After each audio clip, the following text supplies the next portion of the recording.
नमस्कार, स्वागत है आप सबका स्टोरी टूथ में। आज मैं आप सबको सुनाने जा रहा हूँ एक अनोखी कहानी, तपस्वी। एक घने वन में एक तपस्वी साधनारत था। आंखें बंद किए ईश्वर का नाम लिए जा रहा था। उसके मन में केवल स्वर्ग को पाने की आकांक्षा थी। न भूख की चिंता थी, न ही प्यास की। उन्हीं दिनों एक दरिद्र युवती पास में ही लकड़ियां बीनने आती थी।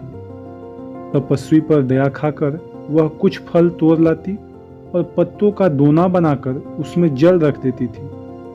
तपस्वी की जब आंखें खुलती, वह फल खाकर पुनः तपस्या में लीन हो जाते। धीरे धीरे तपस्वी और घनघोर तपस्या करने लगा। अब ना ही वह फल खाता और ना ही जल ग्रहण करता। फल रखे रखे सड़ने लगे थे। जल दोनों में परा परा खराब होता गया। लड़की यह सब देखकर उदास हो जाती, परंतु उसके पास और कोई चारा न था। तपस्या घनघोर होती गई। इंद्रासन डोलने लगा।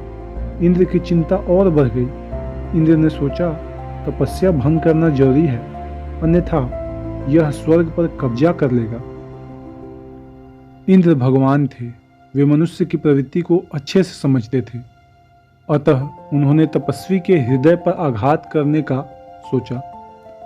अगले दिन रोज सुबह की तरह युवती पुनः दोना में पानी भरने गई। उसी समय उसका पांव फिसला और वह सरोवर में गिर गई। इंद्र की माया से सरोवर में जाते ही उसकी काली कलुटी शरीर अप्रतिम सौंदर्य से भर गई। जब युवती ने स्वयं को सरोवर के जल में देखा तो स्वयं पर ही मंत्रमुग्ध हो गई। उसे अपार खुशी हुई और पुनः उसने दोना में पानी भरकर तपस्वी के पास रख दिया।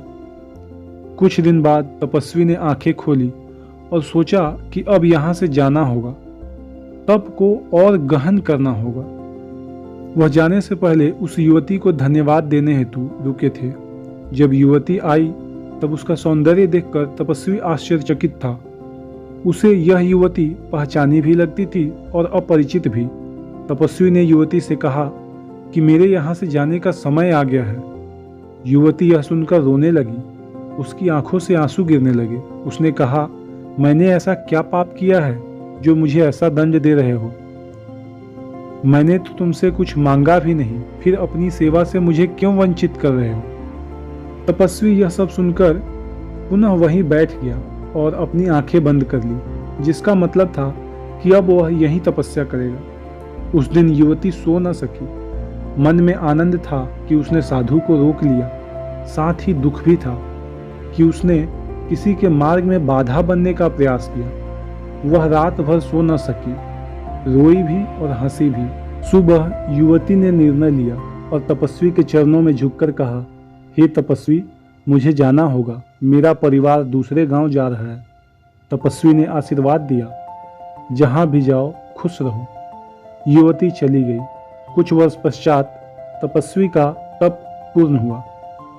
इंद्र को स्वयं उसके स्वागत हेतु आना पड़ा। इंद्र प्रकट हुए। मुनि के सामने झुककर कहा, हे तपस्वी, स्वर्ग के द्वार आपके स्वागत के लिए खुले हैं। तपस्वी ने धीरे से आंखें खोली और इंद्र की ओर देखते हुए कहा, हे देव, मुझे अब स्वर्ग की कोई चाह नहीं। इंद्र असमंजस में थे। भला कोई मनुष्य स्वर्ग को कैसे ठुकरा सकता है?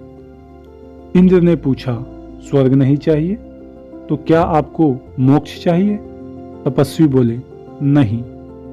इंद्र बोले, हे तपस्वी, मोक्ष के पार तो कुछ भी नहीं। आप ही बताएं, आपको क्या चाहिए?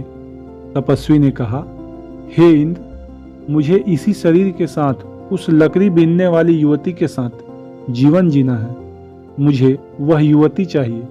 यदि मैं उसके प्रेम को ठुकराकर स्वर्ग जाऊंगा तो वहां भी मुझे शांति नहीं मिलेगी। यह स्वर्ग मेरे लिए नरक के समान होगा।